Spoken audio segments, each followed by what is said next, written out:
objetivo de esto?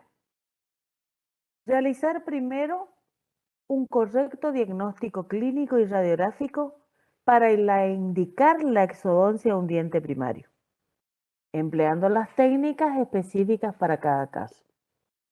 Entonces, yo tengo que lograr de que ustedes sean capaces de mirar un diente, mirar su radiografía correspondiente y decir, este diente se puede restaurar o este diente tiene que irse a extracción. Para hacer dicha extracción necesito realizar tal técnica. ¿Se entiende nuestro objetivo? Sí, doctora. ¿Sí? Bueno, seguimos entonces. ¿Por qué es tan traumático hacer la extracción? Hay que pensar que el niño piensa que todo es suyo, entonces hacer la extracción de una pieza dentaria es sacarle parte de su organismo. Entonces, cuando nosotros tenemos que realizar una exodoncia, porque está indicada, porque es lo mejor para nuestro paciente, debemos contarle de qué es lo que vamos a realizar. O sea, también la motivación existe en este tipo de prácticas, más allá de la relación que ya nosotros podamos tener con nuestro paciente, porque imagínense que estas son las últimas prácticas que realmente, habitualmente se le realizan al paciente. Porque se llega a retrobar, le sacamos el diente y no viene nunca más. Imagínense, se quedan colgados sin su paciente. Entonces, no son prácticas que se realizan en los primeros prácticos, sino se realizan medio que al finalizar, donde uno, ya existe la confianza suficiente entre el niño y el operador como para lograr una buena anestesia y también entender de que nosotros vamos a sacarle algo que es suyo. ¿Sí? Entonces, el diálogo y la motivación es fundamental. Los psicólogos que habitualmente manejan estos temas suelen hacerle dibujar el antes y el después. Y cuando es después de la exodoncia, habitualmente ellos se sienten pequeños, como que algo les falta. Por eso es que hay que motivarlo, hay que contarle y mostrarle en la radiografía de que este sacamos porque hay uno nuevo mucho más lindo que va a venir. ¿eh? Contarle eso, y mira qué lindo, y va a ser blanco, mira cómo, y muéstrenle fotos y háganle entender que no es pérdida para siempre, sino es pérdida para reemplazo. ¿Sí? Esto significa de que tengamos que tener indicaciones precisas. ¿Cuándo debemos hacer una extracción? Ya la mayoría estamos ya casi empezando la clínica, donde ya tuvieron contacto con la clínica del odontograma y la boca de su paciente y la réplica de eso que está en la boca de su paciente plasmada en una radiografía. No todo lo que se ve radiográficamente tiene buen aspecto, porque a veces los dientes que parecerían que pueden llegar a ser restaurados ya no tienen más raíz, tienen una raíz comida, tienen gran proceso, están muy destruidos. Entonces, saber mirar ambas cosas, ¿sí? Siempre pensar, miro el diente, ¿en qué estado está? Y a su vez, miro la radiografía. ¿Qué se mira de la radiografía? La corona, la raíz, y el proceso de caries, los procesos infecciosos que pueda tener, si está la raíz entera, si todavía la raíz está prendida por la corona, si hay separación entre corona y raíz, si el intercepto en el caso de los molares está entero, está roto. Porque pensar de que si nosotros vamos a sacar un molar que está destruido, si ya esa destrucción no avanzó y ya nos partió las raíces. Entonces nosotros vamos a agarrar, nos vamos a quedar con la raíz en la mano, con la corona en la mano y con las dos patas metidas adentro. Entonces, ya de entrada hicimos mal la maniobra, porque ya tenemos que pensar de que eso así no va a salir. Entonces, hacemos prácticas incorrectas. Entonces, ¿cuáles son las indicaciones? Caries con gran destrucción dentaria. La corona está destruida. La raíz nos permite hacer el tratamiento pulpar con lo que podríamos salvar, pero no tenemos por dónde prender una restauración porque está totalmente destruida la corona. Traumatismo, pero no todos los traumatismos van a una extracción. Hay traumatismos específicos. En la dentición primaria, ya vamos a ver en el teórico, todos los traumatismos que son coronorradiculares habitualmente van a extracción. También los traumatismos de tipo radicular o cuando hay avulsiones, no avulsión, sino cierta movilidad de ciertas piezas dentarias donde ya no se puede restituir la misma. En el caso de ortodoncia, cuando mandan la indicación por indicación ortodóntica para poner cierta aparatología, necesitamos hacer extracciones seriadas. ¿Cuáles son las extracciones seriadas? Cuando en la cronología, en las cronología de erupción, en la secuencia eruptiva, nosotros sabemos que sale el incisivo central, el lateral, en el inferior póngale, después sale el canino y después sale el primer molar. Esa es la secuencia eruptiva, ¿sí? Entonces, para ir logrando el espacio, nosotros cuando ya tenemos todos los incisivos, nos mandan a hacer la extracción del canino. Pero el canino está sano, pero nosotros estamos logrando el espacio para que la secuencia eruptiva se cumpla y podamos ubicar a todos los dientes en su lugar. ¿Se entiende cómo sería una extracción seriada? Sí, Después, doctor, sí, sí. las erupciones ectópicas, las razones médicas de carácter general, cuando te manda el médico a sacar todos los focos infecciosos de la boca, cuando hay problemas de sépticos en el paciente, por problemas periodontales, cuando hay movilidad que no es fisiológica sino patológica, y en el caso de la anquilosis. Cuando pasa el tiempo ya del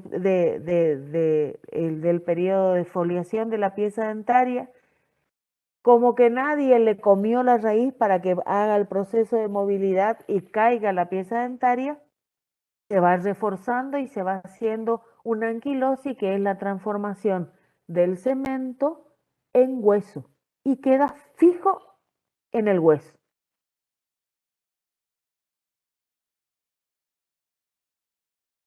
Entonces, también anomalías dentarias, los dientes supernumerarios. Miren este que salió entre las dos paletas, ese no es uno que debería estar ahí. Dientes con tratamiento endodóntico que no puedan restaurarse. ¿eh? No podemos ponerle el perno y la corona, pero sí podemos hacerle la endodoncia. O también los fracasos de la endodoncia. ¿eh? Fíjense, acá hay ya a donde está la flecha roja en la radiografía superior, en el molar, fíjese de que la reabsorción es tal de que prácticamente la raíz mesial está suelta, porque miren la reabsorción que tiene esta pieza dentaria. Miren la reabsorción que hay por debajo del foramen. Nosotros no podemos hacer un tratamiento pulpar en esta pieza dentaria porque cuando abrimos, esa raíz prácticamente va a estar suelta. En dientes que son supernumerarios, como en la otra radiografía, en dientes que están ya totalmente reabsorbida la raíz distal del primer molar y está impidiendo, miren, todo el desarrollo que ya tiene el premolar y ya debería estar en boca, sino que está haciendo impedimento de esa erupción.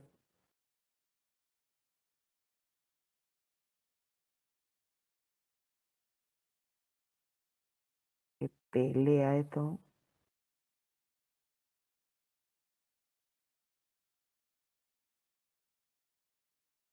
Miren, en este caso hay una sobreretención del incisivo central y ya está erupcionando por la destrucción que tiene ese sector de la mucosa el diente permanente. Ese diente hay que urgente hacerle la extracción por la interferencia en la erupción de los dientes anteroinferiores, la doble hilera de dientes. Yo le suelo decir a los pacientes para convencerle que hay que sacarle esos dientes, de que solo los tiburones tienen doble hilera de dientes, los niños no. Entonces, ahí le convenzo de que tenemos que sacar esos dientes porque ya están saliendo los nuevos. Miren qué lindo color, son más grandes, va a servir mejor para comer la comida. Todo ese verso hay que hacer para convencer y hacer que esto no sea un trauma para el niño. En este caso, miren como un diente sumergido. ¿Cómo se sabe que es sumergido? Fíjense que el primer molar está en la línea oclusal. El segundo está sumergido. Mírenlo en la clínica como está metido dentro del hueso y totalmente en posición mucho más inferior al diente permanente. Ese es un diente que hay que sacarlo porque está impidiendo la erupción del diente permanente nuevo. Cuando hay retención de raíces, raíces que por su ubicación de los dientes, de los gérmenes de los dientes permanentes, no han hecho la reabsorción de las raíces y todavía están en la boca y ya están erupcionando los dientes permanentes. En el caso de tal destrucción tenía el diente y tal era la infección, porque ahí donde están apareciendo eso que son los ápices de esas piezas dentarias, que destruyó la parte de la tabla externa, que aparecieron los ápices de los dientes, de estos dientes destruidos, de los dos incisivos. Esa es una indicación de extracción. El niño no puede andar por el mundo con estas piezas dentarias en este estado.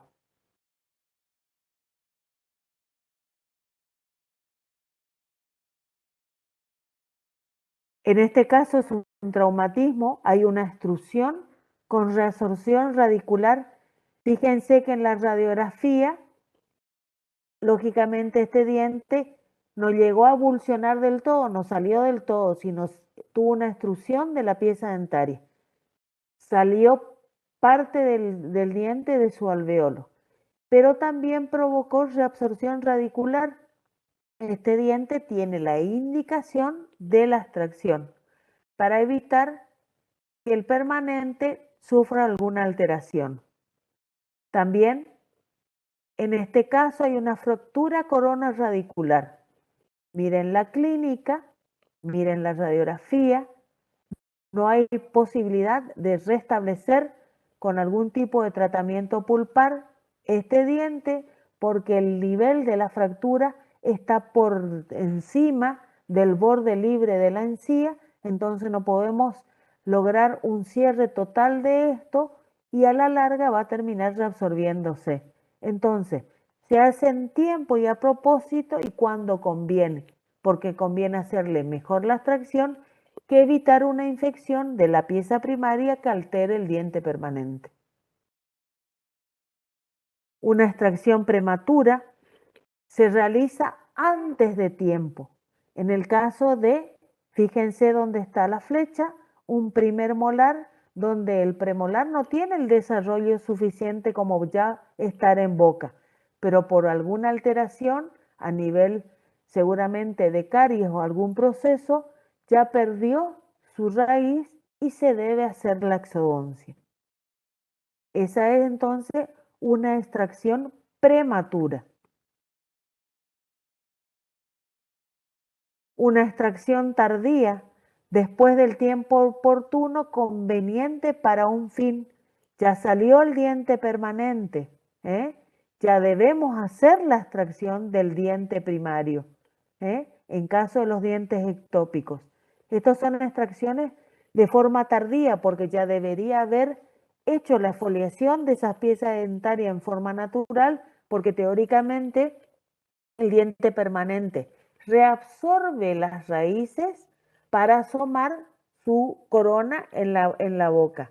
En cambio, por el motivo de que no hubo crecimiento suficiente del maxilar y no se colocó el germen por debajo de estas piezas, salieron ya las piezas permanentes y todavía están las piezas primarias. ¿Cuáles son las contraindicaciones? Cuando no debemos hacer la extracción en ese momento. Pueden ser contraindicaciones entonces de tipo relativo. Cuando se soluciona el problema, hacemos la exodoncia como corresponde.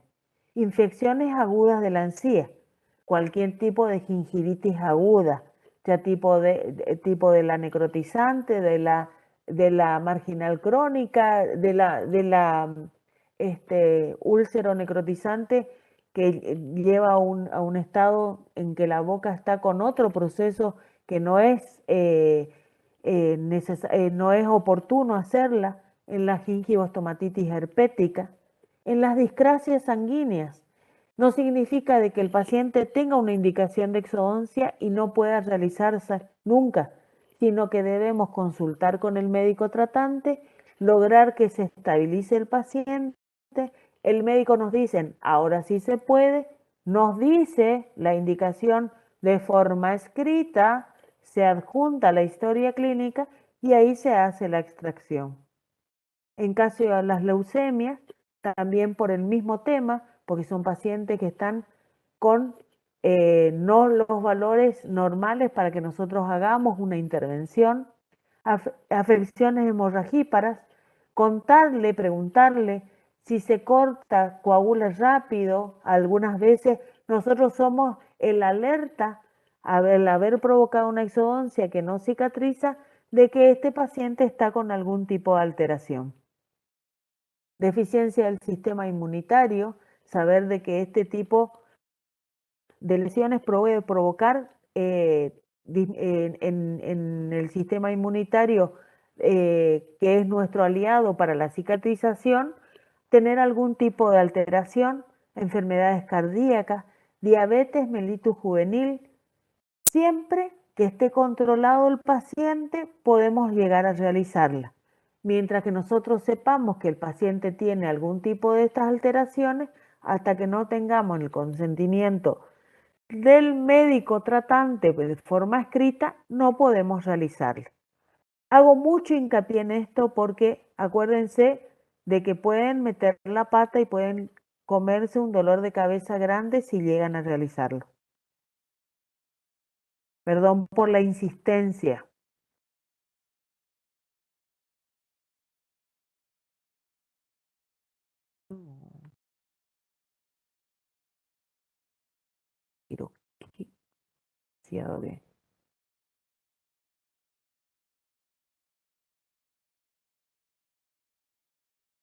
Claro, ahí está. No, ya está. No lo puedo pasar de otra forma, que no me deja con esta cosa, no sé por qué. Consideraciones previas para hacer la exodoncia.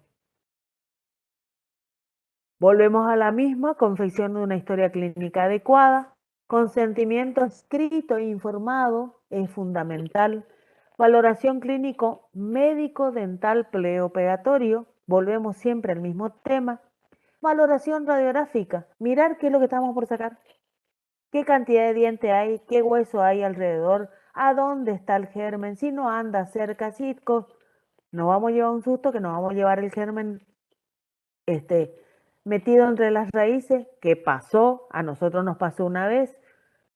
Anticipar y evitar urgencias, sabiendo todo esto y sabiendo las maniobras, y la atención de la urgencia si ésta se presenta. Las consideraciones anatómicas, acuérdense la forma que tiene la corona, es de forma globosa, le llamamos nosotros, porque son más gorditas, más redondas, con el cuello del diente mucho más apretadito. Entonces, acuérdense que nosotros debemos colocar el force por debajo de esa corona, porque si no, nos vamos a quedar con la corona en la mano. Y esa no es la idea, sino tener la suficiente estructura dentaria como para hacer los movimientos suficientes para lograr el objetivo de sacar el diente entero. La forma de las raíces, su divergencia, que son achataditas, alargadas, encurvadas, o sea, se abren en el primer sector a nivel gingival, en el tercio medio, y después, como se constrigen, se van para adentro a nivel de la zona apical. Y contar de que abajo de esto, más en las indicaciones de las extracciones que son próximas cuando los gérmenes están cerca, de saber bien la ubicación y no hacer ni curetajes ni maniobras bruscas de más que puedan hacer de que no solamente pueda extraerse el germen, sino también dañarlo. Porque nosotros podemos atravesar el saco pericoronario con algún tipo de instrumento que pueda después dañar al germen permanente. ¿Cuáles son los procedimientos clínicos? La motivación, que ya habíamos hablado, la anestesia, que ya aprendimos, la sindesmotomía, la exodoncia en sí, la observación de la pieza extraída, todo lo que vamos sacando, ponemos en una gasa y vamos juntando todo lo que vamos sacando. Porque después de eso tenemos que mirar la radiografía con lo que sacamos y debe coincidir. No debemos dejar nada ahí adentro. Entonces, sacamos la corona, sacamos la pata mesial, sacamos la pata distal. Ay, no, nos falta la palatina, y a buscar la palatina. Entonces, todo lo que está en la radiografía debemos tener en nuestra gasita, ir juntando. Yo le suelo decir, déjame que miro si no quedó nada, porque por ahí no juntan. Entonces, ¿qué es lo que sacaste? A ver, mostrame qué ya sacaste. Entonces, cuando yo me voy a controlar con la radiografía, sé si me falta sacar algo más. Entonces, observación de la pieza extraída, del alvéolo, que no haya quedado nada, la colocación de la gasa y las indicaciones postoperatorias, que son fundamentales. Mejor si son escritas.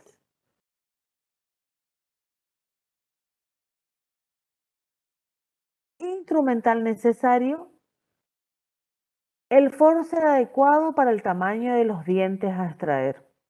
No todos tenemos la suerte que en los servicios de atención tengamos el force para niños. No todos tenemos en el consultorio forces para niños, pero sería el ideal trabajar con el force que corresponde.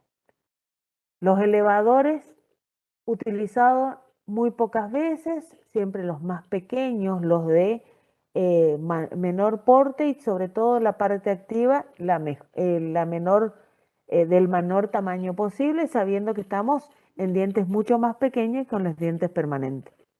Cucharillas largas, bien afiladas, porque en este caso el sindesmótomo no suele ser utilizado sino en la cucharilla larga. Y suele ser esta la que nos permite hacer las dos cosas, tanto el desbridamiento de la encía como también la parte de la periostotomía, que es el desprendimiento de la primer parte del hueso. Y también periostótomos de tamaño pequeño correspondiente al tamaño de nuestros dientes a extraer.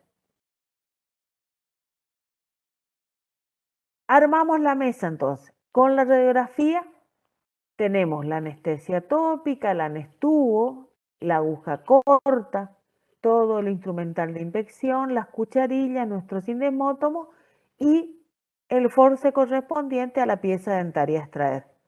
Como verán, la radiografía no coincide con la pieza. Ahora van a ver por qué esa no es la pinza para hacer exodoncia de dientes inferiores. Pero a mero cartel de mesatra a preparar sería lo ideal.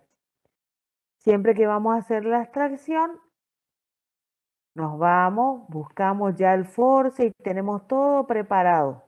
Que todo sea rápido.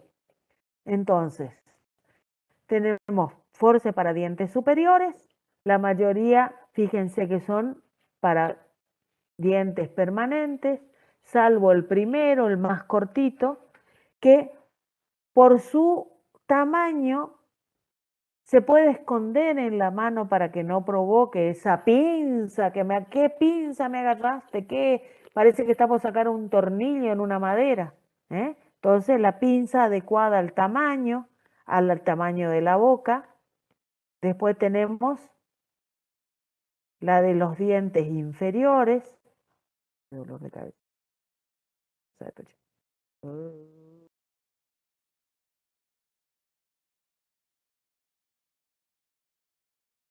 Que también, fíjense que el primero es para dientes primarios porque es de menor tamaño, con bocados mucho más pequeños, al lado de los dientes permanentes. Pero también tenemos force para niños que hay en la clínica que podemos utilizar. Fíjense el tamaño que tienen. A ver, la tecnología hace que si yo pueda aumentar el tamaño, no me deja, no me pela el...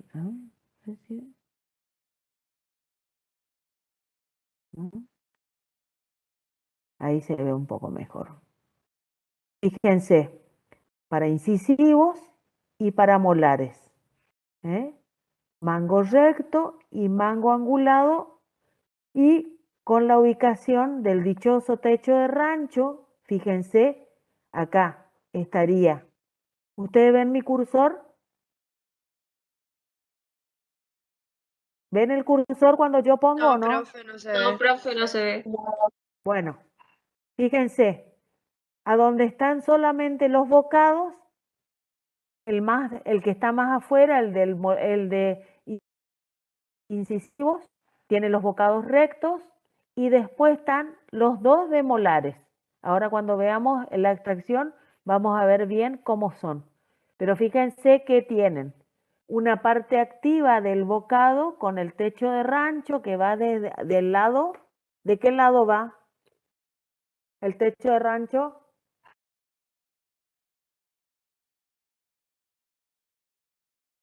¿Hacia dónde va? ¿Dónde hay Hacia dos raíces? vestibular, Hacia vestibular. vestibular. En el caso de los molares superiores, hacia vestibular. ¿Cuál es la idea del techo de rancho?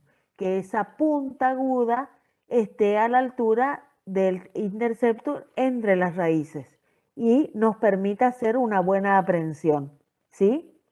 En el caso de el bocado palatino, no tiene ese techo de rancho porque no lo necesita, porque solamente tenemos una raíz, ¿sí? Entonces vamos a tener uno del lado derecho y uno del lado izquierdo, ¿sí? Y en el caso de los inferiores, tenemos el de los bocaditos rectos, siempre en un ángulo de 90 grados para los molares de los dientes inferiores, de bocados chiquititos que se juntan, y después está el de bocados más separados, mucho más anchos, que también tienen esa suerte de techo de rancho para meterse entre las dos raíces, ¿sí? ¿Cuál es la idea del bocado? Que nosotros tenemos que siempre traspasar la línea coronaria. Por eso el éxito es la buena sindesmotomía y periostotomía. Hacer el desbridaje suficiente para que la aprehensión del bocado del force sea correcto para poder prendernos con la fuerza suficiente para poder hacer la tracción. Cuando zafa es donde comienzan los problemas y donde comienzan las fracturas. ¿Sí?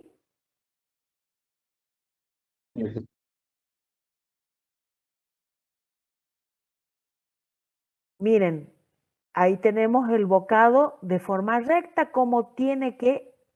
Miren la ubicación que yo le estoy contando. bien hacia apical, bien hacia abajo, sin miedo. Entonces nosotros tenemos buena aprensión, porque acuérdense que la anatomía de estos era gordito en la parte coronaria, pero después se achica a nivel de la unión coronaradicular, de la cintura de nuestro diente. ¿Sí? A nivel del cuello está coquete y tiene cintura. Entonces, si nosotros agarramos y nos zafamos esa cintura y agarramos mucho más abajo, podemos hacer la fractura de la pieza. Si no llegamos a luxar, el trabajo va a ser más arduo, porque no es que porque sean dientes primarios están más flojos adentro del alveolo, están mucho más firmes. Y cuanto más raíz tenga el diente, si tiene raíz completa, este va a estar bien prendido como corresponde, porque es un diente que debería estar en boca.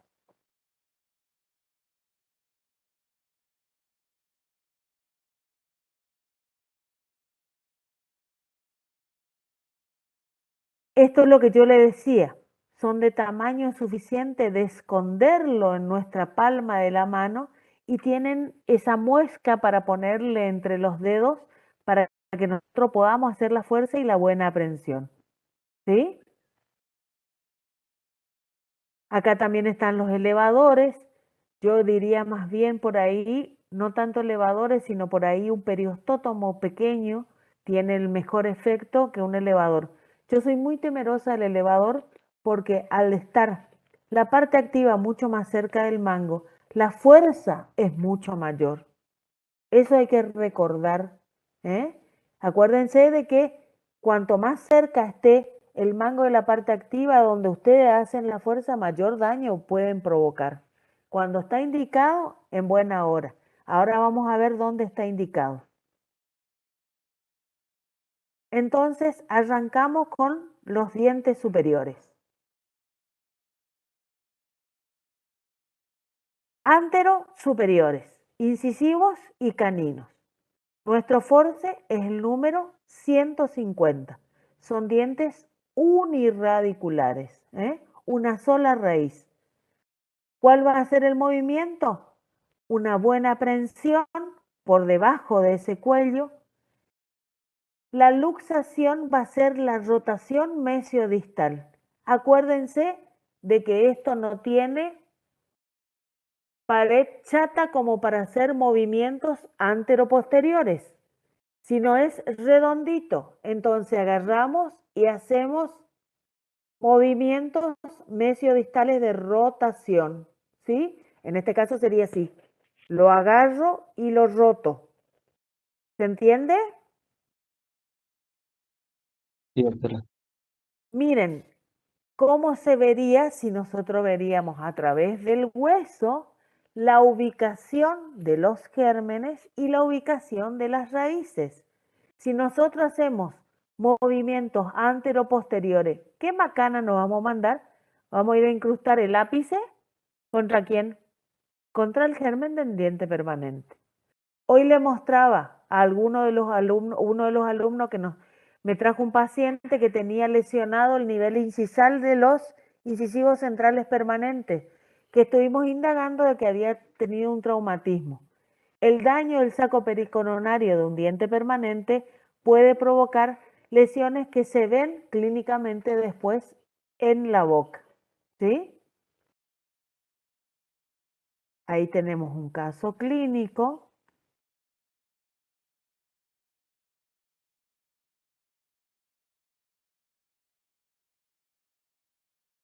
Este era un caso bravo porque había que sacar los 4 incisivos anteriores, ¿sí? Una buena sindesmotomía, una buena aprehensión hacia apical, movimientos de rotación y hacia afuera la tracción. Fíjense el largo que tienen, son totalmente desarrolladas las raíces. Acá no hay ningún tipo de reabsorción. Imagínense lo que cuesta sacar estos dientes primarios. Porque acá no hay dientes, no se piensan porque son primarios, están por esfoliar, tienen la patita corta y salen fácil. En este caso son dientes totalmente con raíz completa que debemos hacer la extracción.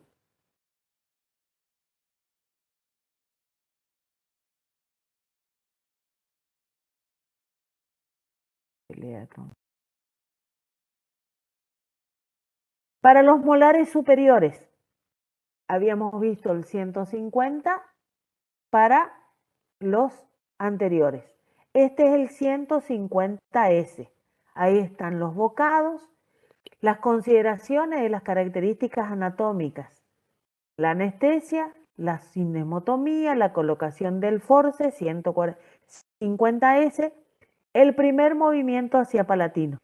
¿Por qué el movimiento es el primero hacia palatino? ¿Alguien sabe? Que alguien hable en vez de yo. Porque los gérmenes se ubican hacia vestibular. ¿Sí? ¿Y qué pasa con la tabla externa? ¿Es suficientemente fuerte para que yo haga el primer movimiento fuerte?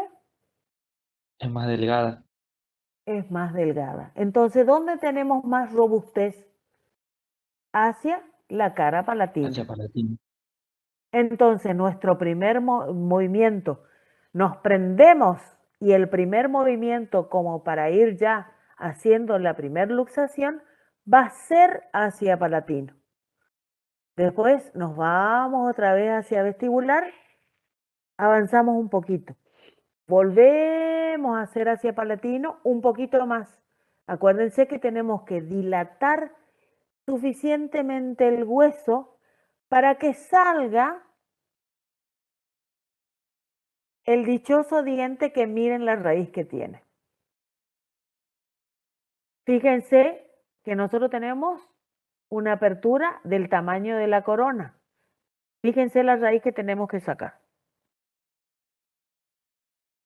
Miren la palatina, lo encurvada y qué dolor de cabeza que nos va a dar. Entonces, movimientos firmes hacia palatino, hacia vestibular, y ahí vamos, a medida que vamos sintiendo que se afloja, siempre sosteniendo las tablas, tomen las tablas, sientan ustedes el movimiento que van produciendo, entonces ustedes son coherentes de la fuerza que van impartiendo y ahí van traccionando hacia afuera. ¿Sí? Sí, doctor.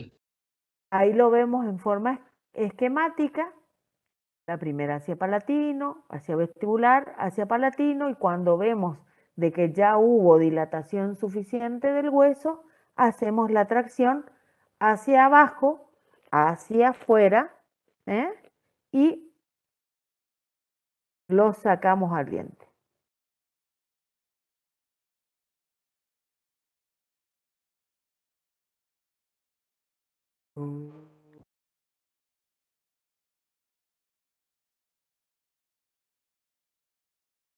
Dolor de cabeza.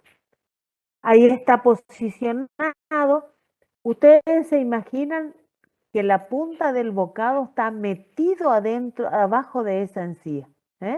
Fíjense ahí lo que yo le decía, la ubicación de ese techo de rancho que iba a ir entre las raíces lo más profundo posible, lo más apical posible. Y hacemos el movimiento y lo traccionamos.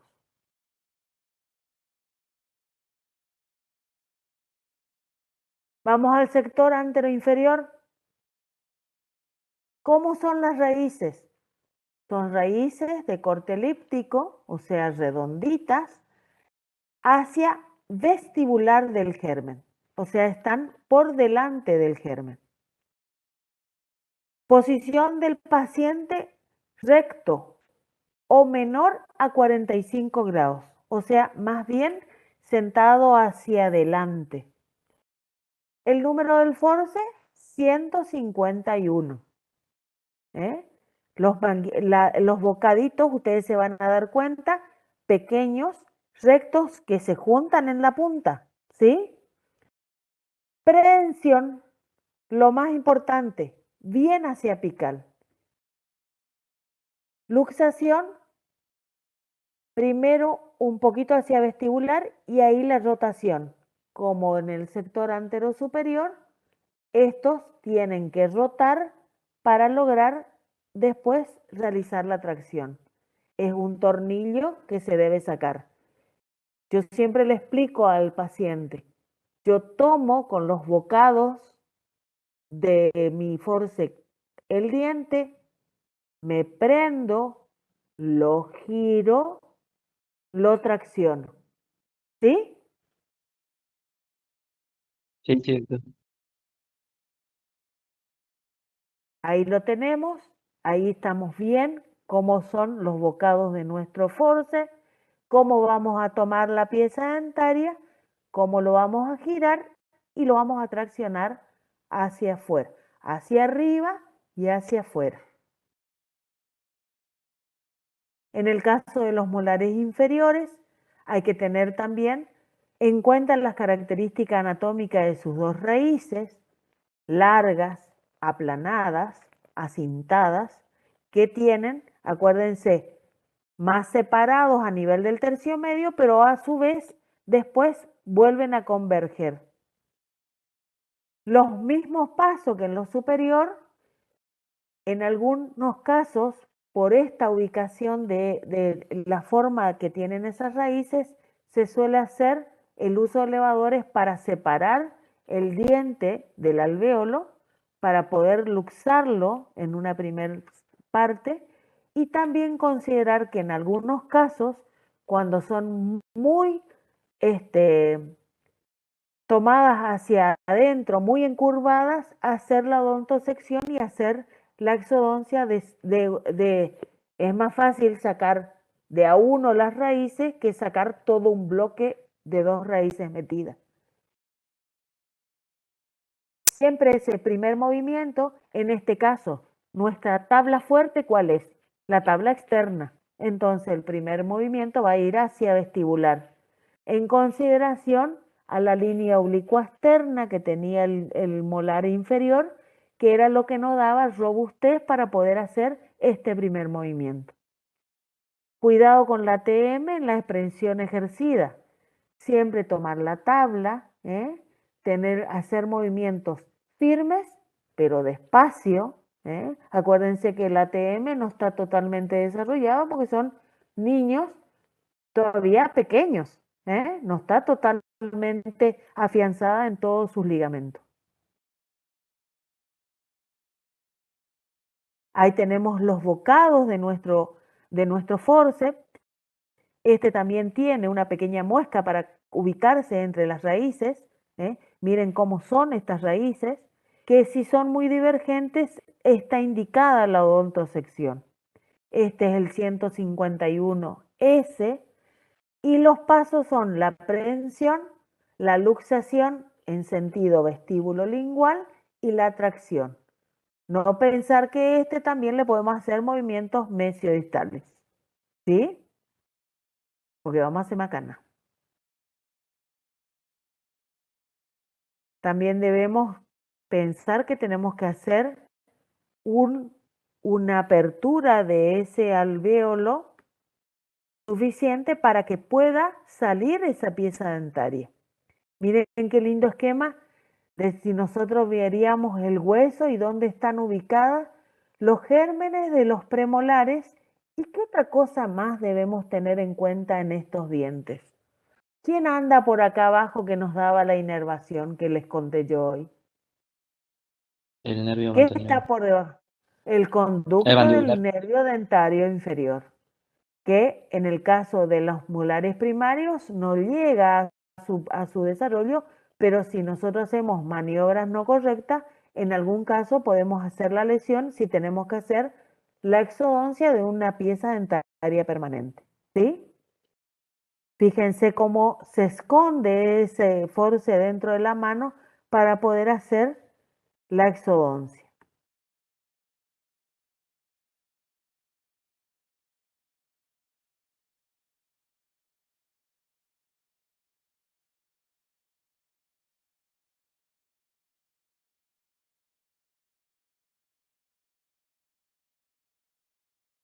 No quiere más.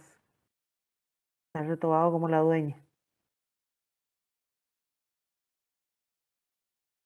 No quiere ni con este, ni con este. Ahí está.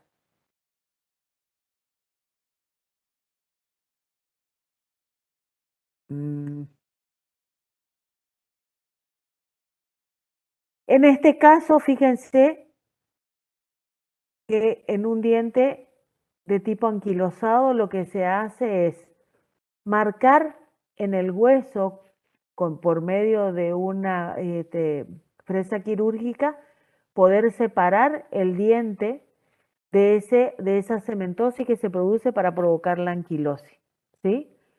Por eso dice el esquema inferior de no hacer estos movimientos con los elevadores, por el cuidado que hay piezas dentarias que ya no tienen la fuerza suficiente y podemos lesionar el premolar que todavía no está terminado de formar ni tampoco tiene el sostén suficiente y podemos lesionar el ligamento periodontal. Ahí dice cómo deberíamos hacer los movimientos hacia vestibular y hacia lingual y la extracción propiamente dicha.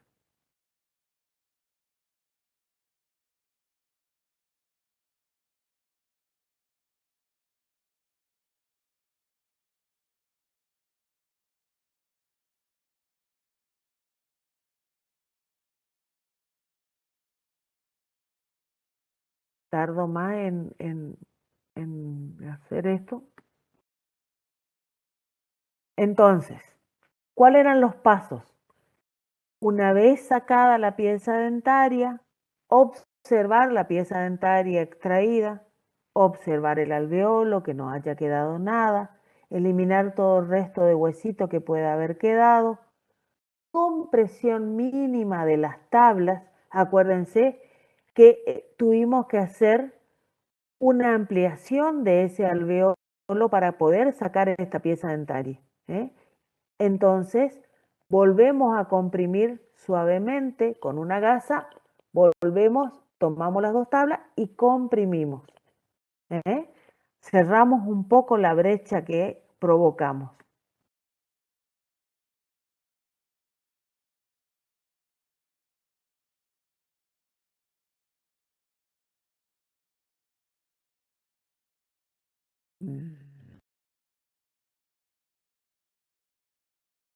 Qué roto, no le encuentro la posición. Entonces, paso siguiente, la exodoncia. Limpiar el diente, colocar sobre una gasa, observar, comparar con la radiografía. Observar el alveolo, hacer la compresión, colocar una gasa, mínimo 20 minutos, controlar que el paciente nos salga. Le hicimos la extracción, le pusimos la gasa, bueno, chau, listo. Dejala un ratito, conversarle, controlar, retirar la gasa. Mire que está coagulando, todo anda bien, cambiarle la gasita antes de despacharle. ¿Sí? Denle tiempo, controlen las cosas. Y si sigue sangrando, en algunos casos puede llegar a necesitar un punto de sutura. ¿Sí? Muy raro. Cierto. Son de buena cicatrización, serían los casos muy especiales. Ahí estamos mirando, comprimiendo la zona, ¿sí?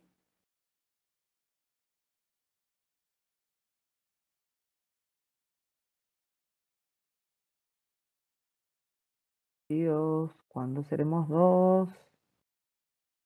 Y la colocación de la gasa. Te voy a mostrar.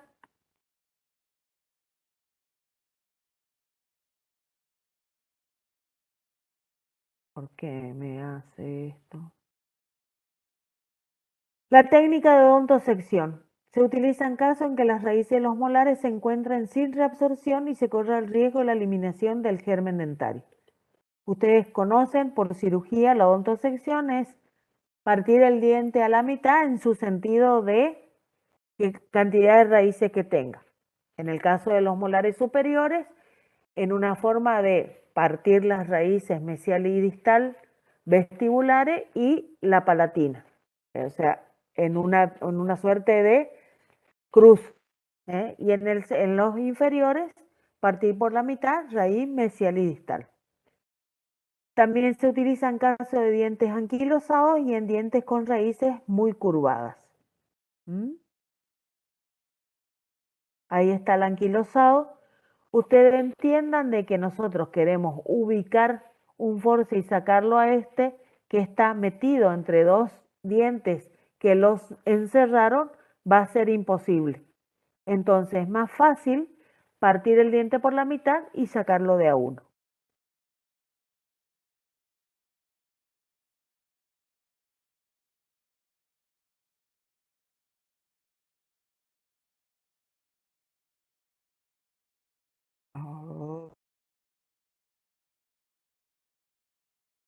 Ahí hicieron la odontosección con una fresa quirúrgica, se parte por la mitad del diente hasta la línea del fulcrum y ahí se hace la extracción de las piezas por separado.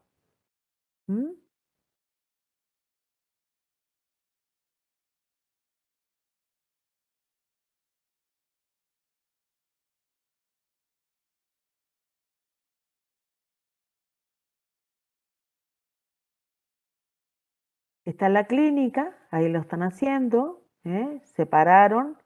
Ahí es donde se puede utilizar el elevador una vez ya separadas las piezas dentarias, se coloca el elevador y se hace un cierto movimiento de luxación intermedia ahí y entonces se logra de que se haga la extracción de forma mucho más fácil.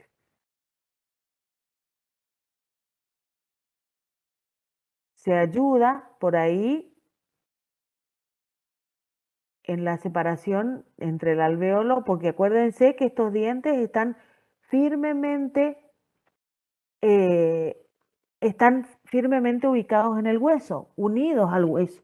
Entonces, separamos el diente, lo separamos con el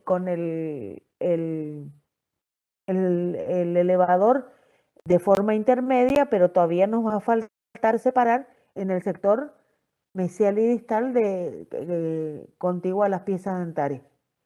Entonces ahí se coloca pequeños movimientos, siempre mirando hacia la pieza dentaria a extraer, no hacia el otro lado, porque vamos a aflojar todos los dientes de la boca, y después con el forceps correspondiente, o sea, con el forceps de piezas unirradiculares, vamos a tomar cada raíz. Hay otra cosa que también suele estar indicado en el tipo de las exodoncias, que son los dientes natales y neonatales. Estos son los que están presentes en boca al nacer o aparecen dentro de los 30 días del nacimiento. Lo primero que hay que hacer es realmente diagnosticar si estos dientes son dientes natales supernumerarios, que es lo que suele aparecer, o si son los dientes del paciente que ya están queriendo salir. O sea, esta es una cosa que es la contraindicación de la extracción de estas piezas dentarias. ¿Por qué se los saca? Porque son pequeños, pero son filosos a la hora del amamantamiento. Entonces, provocan lesión a nivel del pezón de la madre, provocan lesión a nivel de la lengua del niño, porque en la succión rosa esa puntita, porque no son, miren, les voy a mostrar la foto para que ustedes lo conozcan, son dientes muy chiquititos, no son del tamaño habitual de un diente primario, por eso se los confunden, que pueden ser dientes supernumerarios o realmente sus dientes inferiores que están intentando salir. Entonces se debe hacer la extracción porque a veces son muy filosos. Entonces en este caso se hace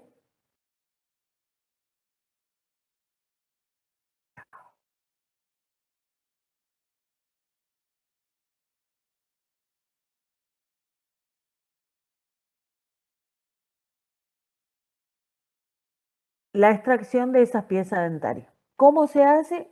una traspapilar, unas gotitas, con la mamá sosteniéndolo, se lo coloca, se agarra una pincita, se hace la extracción, a veces es más fácil con una pinza, entonces lo tomamos de forma correcta y total, porque si no, si queremos intentar sacarle con otra cosa, podemos fracturarlo o podemos dañar más el tejido y automáticamente le hacemos la extracción y va a la teta de la mamá para calmar la ansiedad, para calmar el dolor y para que coagule. Es automático. La exodoncia y la teta, como placebo y control de toda la situación. ¿Cuáles suelen ser las dificultades y complicaciones que se pueden presentar en estos casos? La fractura de la raíz. No todas las veces vamos a tener el éxito de sacar el diente entero, que queden las raíces y de que éstas puedan ser extraídas. Lo ideal sería que se eliminen todo el resto radicular que quede. Pero si el daño es mayor a ponernos a escarbar en el hueso porque quedó la puntita allá abajo, déjenle que el diente permanente en su movimiento eruptivo lo elimine. Porque es más riesgoso dañar el germen o todo el sector del hueso que las maniobras que nosotros podamos realizar. Si son raíces que están vistas y se la puede utilizar, obviamente que las debemos retirar. Así que al momento se debe mirar bien qué puede llegar a quedar. Entonces, puede ser la fractura provocada porque una de las raíces ya esté anquilosada por algún proceso inflamatorio que se haya producido, pero el problema es que estas raíces deberán sacarse porque pueden impedir la erupción del diente permanente. Este se va a encontrar con esta raíz, no la va a poder reabsorber, entonces va a ser otro camino y va a salir, sabe Dios dónde.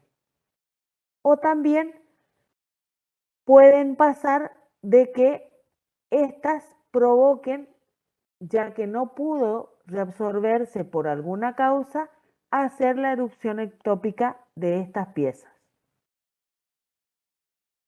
También la complicación que puede ser de que todo ese proceso infeccioso incluya dentro de esa bolsa de tejido de granulación nuestro germen del diente permanente. En este caso, se debe controlar radiográficamente y en el mismo acto de que nosotros lo sacamos, en el mismo acto lo volvemos a poner, intentando ponerlo en su forma correcta. No es que después va a salir con la cara vestibular hacia palatino y con la cara palatina hacia vestibular. O sea, le miramos. Nosotros siempre sabemos que vestibular siempre es más grande que palatino o lingual, ¿no es cierto? Coherencia. Y ahí lo ubicamos dentro del alvéolo y ahí sí o sí debemos hacer un punto de sutura. Porque debemos mantener ese germen para que vuelva a posicionarse dentro de su lugar y vuelva a crear los ligamentos correspondientes. ¿Sí? Acá hay una foto, ya varias veces la vieron, de la extracción del germen. No solamente pasa así, a nosotros nos pasó en la clínica, intentaron hacer la extracción, salió el diente con una de las patas, la pata mesial, y cuando vieron que quedó una de las raíces, hicieron la extracción de la raíz distal y en el movimiento se lo hizo de forma brusca que cuando me muestran la gasa de lo que sacaron, ¡ey! ¿Y eso qué es? ¡Ay! Dije yo. Bueno, era el germen. Así que, corriendo, me fui, le volví y ¡pum! Le hice un punto de sutura y recé al Dios Todopoderoso que le haya puesto bien. Así que no siempre pasa hasta que pasa. ¿Cuáles son las indicaciones postoperatorias? Morder la gasa 20 minutos, si hace falta volver a colocar otros 20 minutos, controlar que no se muerda ni pellizque en la zona del labio, que es la zona anestesiada. Si persiste la hemorragia, colocar otra gasa por otro tiempo más. No comer hasta pasado el efecto anestésico, porque uno no controla la zona anestesiada. No succionar ni mate, en este caso sería tereré o cualquier tipo de pajita o el sorbete colocado en sustancias líquidas. Dieta blanda, preferentemente fría el primer día. No hacer buche o enjuagatorio porque eso pueden desprender el coágulo. Acuérdense de que esa zona vacía donde quedó, donde estaba alojado el diente, se llena de sangre, forma un coágulo y eso es lo que va a hacer de que esta cosa esté controlada y no haya hemorragia. Si en buches muy abruptos se desprende ese coágulo, va a volver a provocarse la hemorragia y vamos a tener un inconveniente. Dar analgésicos si hiciera falta por el tema del pinchazo de la anestesia o la herida abierta en la boca, preferentemente los dos analgésicos que se utilizan son el paracetamol y el ibuprofeno, en su dosis correspondiente, como habíamos controlado en dosis relacionado al peso del paciente. Higiene bucal. No, yo no le cepillé los dientes, resulta que tiene una mugre concentrada porque no cepilló el resto. Hay que cepillar con cuidado el resto de la boca y evitar la zona de la herida, porque con el cepillo se puede desprender el coágulo, pero no significa que no se higienice el resto de la boca. Y si persistiera la hemorragia, controlar de forma telefónica y si hace falta, controlarlo directamente en consultorio. Control del dolor antes, durante y después del acto quirúrgico, ¿sí? Si sabemos que es una pieza dentaria que está con dolor, que está con una historia de infección, que ya viene medicado, decirle, la extracción va a ser a las 10 de la mañana, antes de traerlo, darle una cucharada de su analgésico habitual. Cuando pase el efecto anestésico dentro de los términos entre 6 y 8 horas, que es lo que se prescribe un analgésico, darle otra vez otro analgésico para cubrir el postoperatorio. No prescribir ácido acetilsalicílico porque ustedes saben que farmacológicamente está contraindicado en todo lo que sea que provoque hemorragia porque inhibe la agregación plaquetaria. Si es un paciente que por indicación médica toma una aspirineta en forma diaria, porque ellos creen que la aspirineta, pero no, doctora, yo le di aspirineta porque era lo único que tenía y a él le gusta porque es de rico sabor, porque parece una pastillita. El ácido acetilsalicílico en 100 miligramos, que es su presentación, de forma continua, por lo menos una semana, nos determina que debemos esperar una semana más sin ácido acetilsalicílico para recuperar las plaquetas para formar nuestro coágulo. ¿Se entiende eso? Eso corre tanto en adultos como en los niños. En adultos sobre todo porque los adultos suelen tomar el ácido acetilsalicílico como prescripción cardíaca. ¿Sí? Entonces, el analgésico habitual es el paracetamol, 10 a 15 miligramos por kilo de peso. Hacemos la misma fórmula, 15 miligramos por el peso del paciente, sacamos la dosis día y ahí a partir de ahí podemos darle la presentación. O el ibuprofeno en la presentación al 2 o al 4% y en base a eso la indicación. Siempre controlen o guíense de la prescripción habitual del médico pediatra que lo atiende. ¿Cuánto es que toma habitualmente? ¿Cuánto le suele dar el pediatra cuando está con dolor? Bueno, sí le da 7,5, no, sí le da 5. Ah, no me acuerdo. Yo sé que es una cucharada y una cucharada. Y bueno, ahí siéntense y háganle la formulita, ¿sí? Pero siempre tengan en cuenta eso. Acá hay un caso clínico, la exodoncia del 65.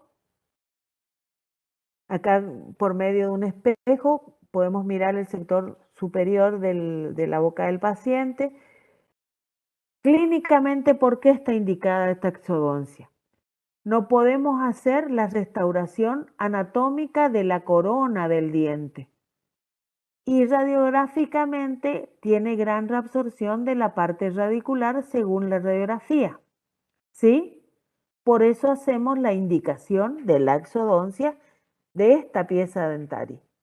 Preparamos la mesa, preparamos el forceps, el 65 es el del lado izquierdo, si nosotros tenemos el paciente enfrente, ¿no es cierto? Derecho 55, izquierdo 65, ¿sí? Entonces, vamos a ubicar la pinza que tenga el techo de rancho hacia vestibular, Vestibular. ¿sí? En el bocado hacia vestibular el techo de rancho para que vaya entre las dos raíces, ¿sí? Colocamos anestesia tópica, hacemos la infiltrativa terminal, paralela al diente, bien profunda, 3/4 de tubo. La transpapilar, fíjense, a la base de la papila, cómo hacemos la transpapilar hasta que haya isquemia en el sector palatino. Hacemos la sindesmotomía de todo el collarete gingival. Elegimos el forceps, lo ubicamos, tomamos las tablas óseas de nuestro paciente, colocamos bien el forceps, movimientos primero hacia palatino, después hacia vestibular, tracción, colocación de la gasa, éxito total. Y otro caso, más jodido, un supernumerario. El problema del supernumerario que sale en un sector donde la anestesia es dolorosa. Así que tenemos que tener mucho cuidado. Tenemos que tener la radiografía de dónde está ubicado. En este caso no hay problema porque ya hay dientes permanentes en boca. Pero hasta que no hagamos la exodoncia de ese diente supernumerario, esas paletas no se van a juntar nunca. Va a ser una obstrucción de una buena alineación de las piezas dentarias. Es una indicación de exodoncia, ¿sí? Entonces,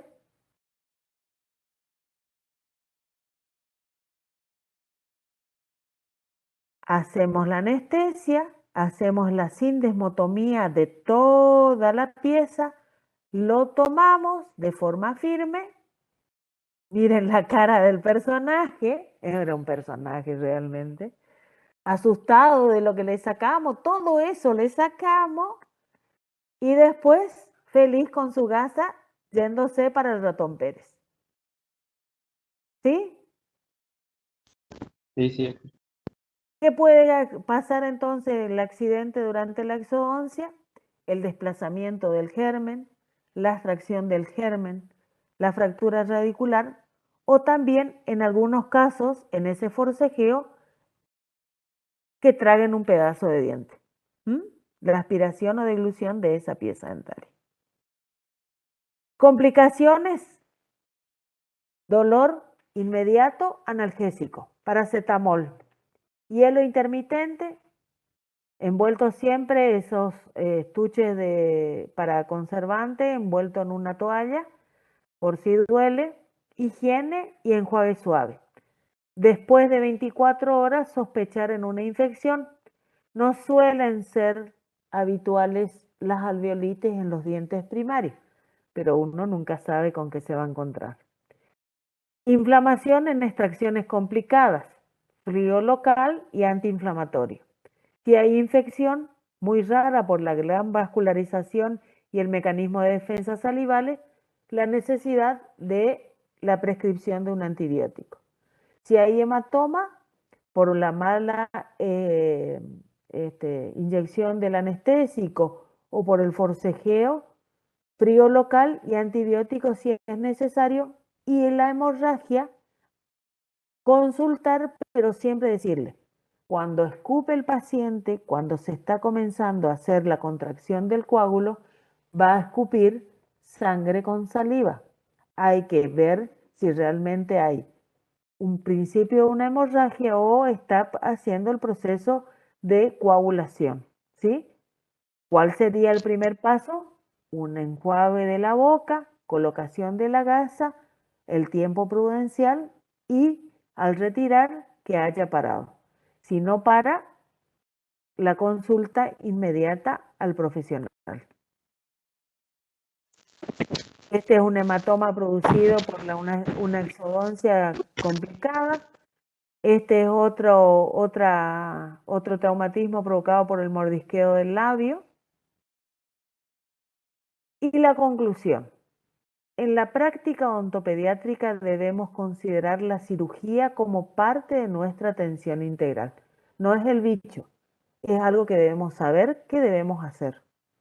Valernos del conocimiento de dicha práctica nos permitirá realizarla de manera adecuada, proporcionando una correcta atención a nuestro paciente niño. ¿Qué les digo yo siempre? A mis alumnos lo saben. Si nosotros sabemos lo que hacemos, somos más consistentes y firmes a la hora de la práctica. Si sabemos qué vamos a hacer, podemos hacerlo de forma correcta. Si andamos tanteando y no sabemos qué estamos por hacer, ahí es donde cometemos los grandes errores. Y paga el pato nuestros pacientes. Gracias por el aguante. Se terminó. Excelente, doctora, muchas gracias. Gracias, Rosy. Una consulta. Sí. Con respecto a las cucharillas, ¿son las mismas que utilizamos para eliminar caries o no son otras? Las cucharillas que se utilizan para eliminar caries son más cortitas Mami. y tienen solamente un filo. En cambio, las cucharillas para este tipo de cosas son un poquito más alargadas en la parte activa, ¿sí? Lo que permite hacer la desbridación de estos tejidos. ¿Y tiene algún nombre como para ir a la casa No. dental y conseguir? Cucharillas largas.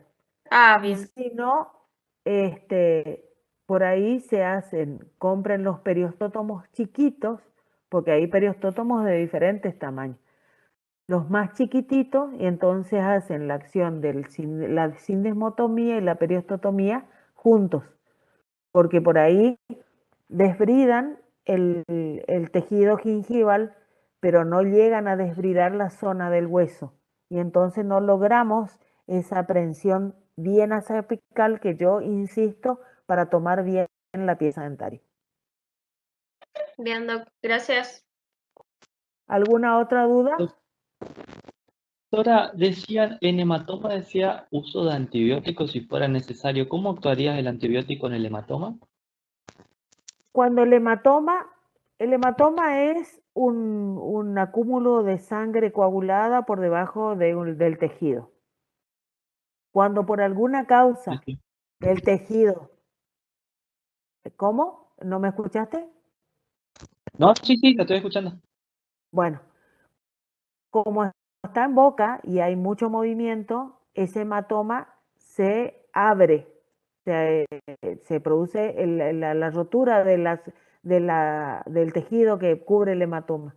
Entonces se produce una herida que es cruenta y puede infectarse. Si vemos que esta herida es cruenta y puede infectarse y provoca dolor y provoca molestia y provoca una zona enrojecida, que acuérdense que la boca tiene muchas bacterias, muchos bichos dando vueltas. Entonces, si eso va a ser un foco infeccioso, estamos en la pauta de indicar un antibiótico. ¿Sí? Listo, muchas ¿Se gracias, entiende doctora. cuándo? ¿Mm? Sí, muchas gracias. ¿Alguna otra pregunta? Bueno, esto queda grabado y colgado en el aula. Corto la grabación ya.